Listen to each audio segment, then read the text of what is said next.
Good morning, folks. It's Tuesday, Romans 16. We wrap up the book of Romans today, and I think it's helpful to think back to some of what has gone on in Romans, but especially at the beginning when we kind of talked about really the reason Paul is writing Romans in chapter 1, verse 16 and 17.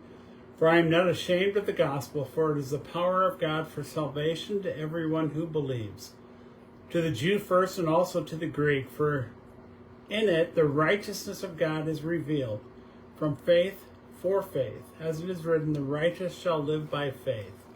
And this kind of spells that out and talks just the focus of Christ throughout the book and the gospel, and then how to live this gospel message out for the Jews and to the Greeks or to the Gentiles.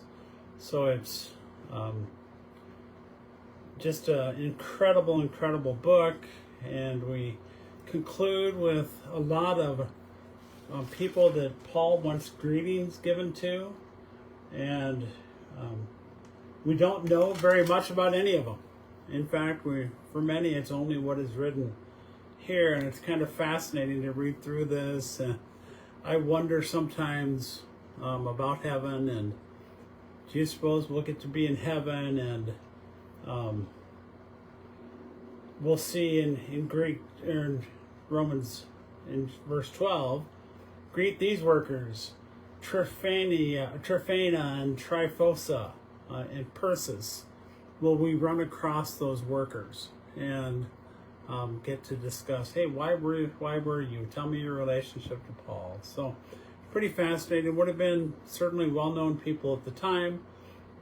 And then Paul's final instructions are great instructions for us as well, to watch out for those who cause division and those who create obstacles contrary to the doctrine that Paul has taught.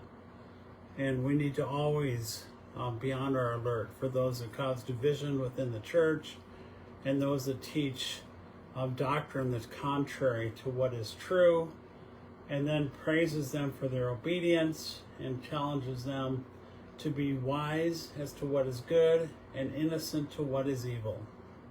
So a good reminder for all of us to be wise to what is good and to be innocent as to what is evil, and to really seek to live out our faith. And then Paul concludes his chapter with a doxology. It's a pretty lengthy doxology compared to most, but I'd like to conclude our time with that this morning and conclude our book with that.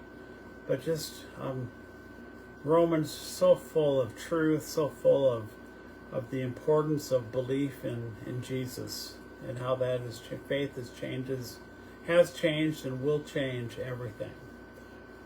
So now to him who is able to strengthen you according to my gospel and the preaching of Jesus Christ, according to the revelation of the mystery that was kept secret for long ages, but has now been disclosed, and through the prophetic writings has been made known to all nations, according to the command of the eternal God, to bring about the obedience of faith.